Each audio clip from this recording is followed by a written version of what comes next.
Welcome to our JAMS interview series, where we speak with authors whose work appears in the Journal of the American Musicological Society to learn about the thinking and the curiosity behind their research. I'm Esther Morgan Ellis. I'm currently the digital multimedia editor for JAMS, and today I am speaking with Dr. Grace Edgar, who is an assistant professor of musicology at the University of Kansas. Her article, Waste Not, Want Not, Recycling in Republic Pictures Serial Scores, appeared in Volume 78, Issue 3 of JAMS. Welcome, Dr. Edgar. Thank you. Thank you for having me. Thank you so much for being here. So could you give a brief summary of the topic of your article and the argument that you make? Absolutely. So my article is exploring how one Hollywood studio, Republic Pictures, created scores for an entertainment form called the serial from the 30s into the 50s. And for just a little bit of context, serials it's kind of a now obsolete cinematic art form. It was a set of chapters. So every week they would release a new chapter or episode. And at the end of every chapter, until the very end, there would be a cliffhanger. Sometimes the hero would quite literally be dangling off the edge of a cliff, or maybe they'd be like falling out of a building, or they'd be like about to be sawed in half or something crazy like that. And then right before that happened, the screen goes dark and there'd be an ad saying like, come back to this theater next week to see what happens next. Probably the most famous example of this is Flash Gordon, if people are familiar with this.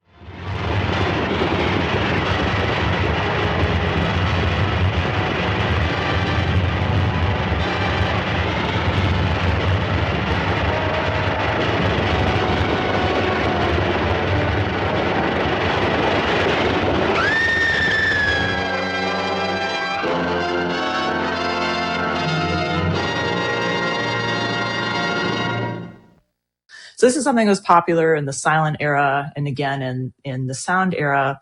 And what I was curious about is how studios created the scores for these serials. We don't know very much about that, and they tend to be very long. They add up, these little chapters add up to like sometimes more than 4 hours, and there's so much music, but then the budgets are totally minuscule.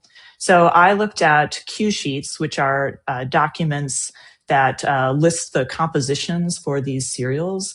And I traced the probable origins of all of the cues I could possibly find for all of Republic's 66 serials. And what I discovered was that although there were some that were written specifically for serials, that most of them were recycled from earlier projects. So this is like really cool system of collaboration and reuse for music to create the scores for these serials. So it's a sort of a showcasing the creativity of low budget, the low budget filmmaking and film composition. Fabulous. So what most fascinates you about your article's topic in this area of research?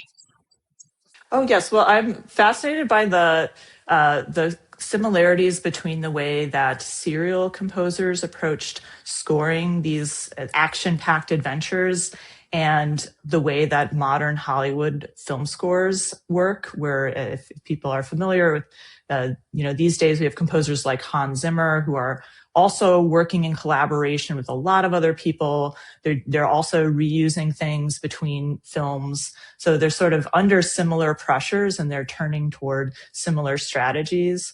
And then I'm also interested in just the influence of the serial itself. This is something film studies has considered more than we have in musicology, but people have written about how similar the structure is to things like Star Wars, in Indiana Jones, if those movies, which often start with like an unrelated action episode where they're sort of resolving previous business, and then they get into the actual content of the episode. And I have a very quick, fun little story about this, where I was doing research at the Margaret Herrick Library in Los Angeles, and I saw somebody there also doing research.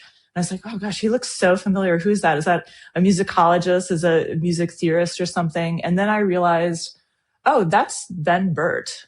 the sound designer for Star Wars and many other things. And so I saw him, I was starstruck. I've seen him interviewed in a million DVD features and documentaries. And so I forced myself as an introvert to go and talk to him. And I said, big admirer of your work. And he was so nice. And he asked, are you researching Star Wars? And I said, I love Star Wars, obviously, and I do write about that, but I'm actually here doing this project on Republic serials, thinking that this would be this totally obscure thing. But he was like, oh no, I love those. And I have made a feature version of Spy Smasher, one of the serials. And so, it just kind of shows that this is sort of a currently obsolete thing, but it really influenced the thinking of people like George Lucas, Steven Spielberg, and Ben Burt. So it's kind of a fun little encounter, archival encounter. Yeah, that's amazing. Who would have thought there would be such immediate relevance? Exactly. Yeah. So, can you tell us a little about how your article extends existing knowledge in musicology, the subfield of film studies, or other discussions about music?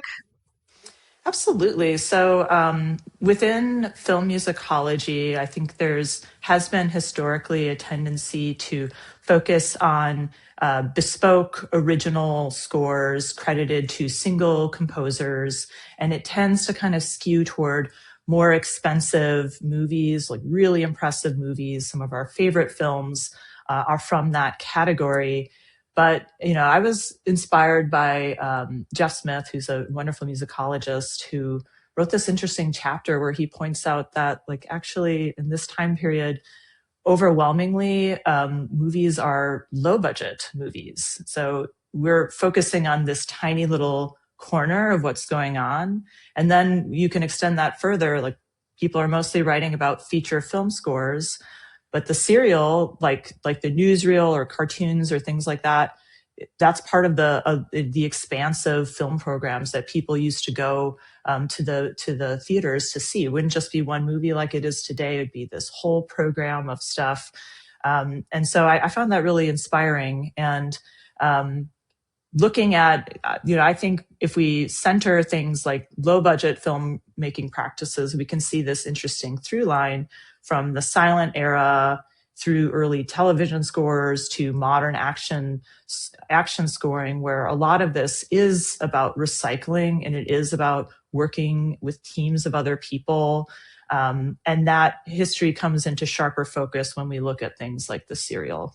So, what would you like a student or somebody new to musicology to take away from your article? I think broadly in popular culture and maybe even in scholarly discussions of art and music and things like that, we have a tendency to think about like isolated genius composers and artists like working in a little cocoon, totally set off from worldly concerns and making decisions purely for artistic motivations alone. And I guess I would hope that somebody new to musicology or a student would just, don't be afraid to think about the practicalities. Don't be turned off by art that is collaborative or recycled. That's often part of the story as well. All of your favorite composers and songwriters were also trying to survive in a real socioeconomic situation. And thinking about these practicalities and thinking about having to keep costs down for something like a serial in no way diminishes the beauty of the art that comes out of this type of process. I was so blown away. I've listened to and watched a lot of these serials, and the music is always so much better than, strictly speaking, it needs to be. People working under extraordinary pressures, very little time to do this, very little time to record, very little time for editors to splice together things. And the results are really quite amazing, just even given those circumstances. So I just hope that people would, open up to considering this type of working method and just the practicalities involved. Fabulous. Thank you so much for speaking with us today. It's been really interesting. Thanks for having me.